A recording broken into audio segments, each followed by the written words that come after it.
Okay, so now we look at the formation of maltose. So actually how maltose is formed. Okay, so maltose is formed by the process of condensation between 2-alpha glucose. Okay, so the first step, macam mana abang nak tunjukkan cara formation of maltose. Okay, first kali mesti kena lukiskan dulu structure of alpha glucose macam yang kita dah discuss tadi. Okay. Right. So don't forget to write all of the molecule here. So remember, since dia adalah alpha glucose, so OH must be located below carbon number 1. Okay, and then for the second carbon, third carbon. Okay, carbon number 4. Okay, and then this one, carbon number 5. Lastly, carbon number 6. Okay, so this is the structure of alpha glucose. So don't forget to label. So this is the first alpha glucose. And then draw plus. Okay. So draw structure of the second alpha glucose. Okay, so just copy from the first structure. Okay.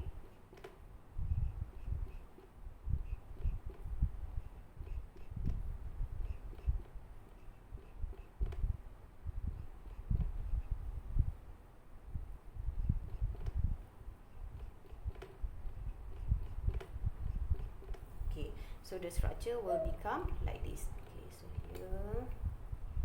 Okay, saya rendahkan sikit. Alright. Okay, so how to show the process of condensation? So remember, condensation means the process by which water molecule is removed. Okay, so how water molecule is removed?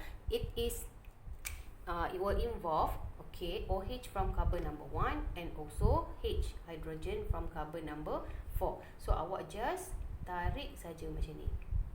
So this one dia akan represent water molecule is already removed.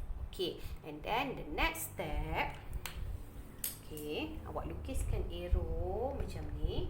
Okay, and then just write process condensation. Okay. So what is the product? Once process of condensation between these two alpha glucose is already occur, okay, so it will form maltose. Okay, so the structure of maltose will be like this.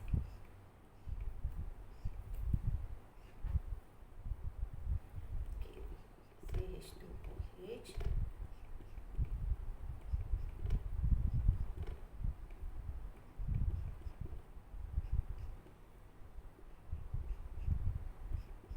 Right.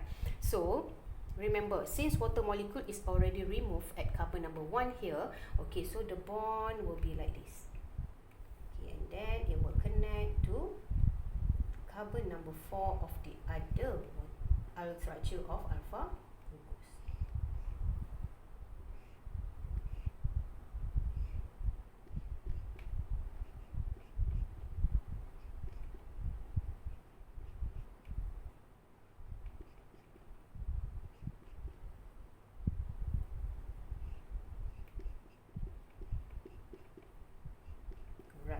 Okay, so the bond that connect between these two alpha glucose, okay, so since it attached to carbon number 1 of the first glucose and also carbon number 4 at the second glucose, okay, so the bond here we call as alpha 1,4 glycosidic bond.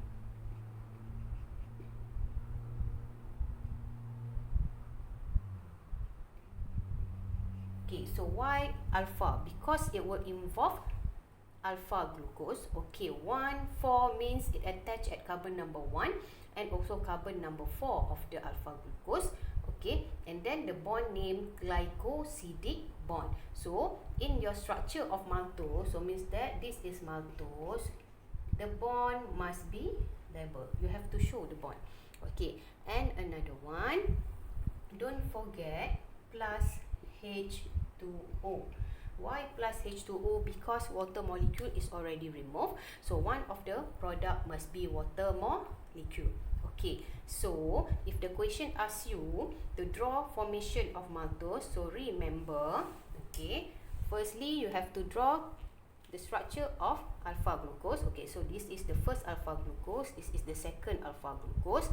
Okay, and then next you have to show the process by which water molecule is already removed. So remember, OH is from the first alpha glucose at carbon 1, and then H is from the second alpha glucose that involve carbon number 4.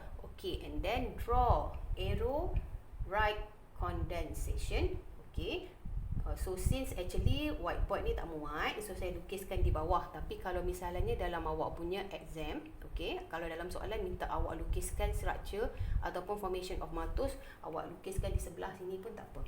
Okay, and then next you draw structure of maltose, and then how it connect to each other, actually by the bond that named alpha 1,4 glycosidic bond. Okay, so remember alpha dash 1,4.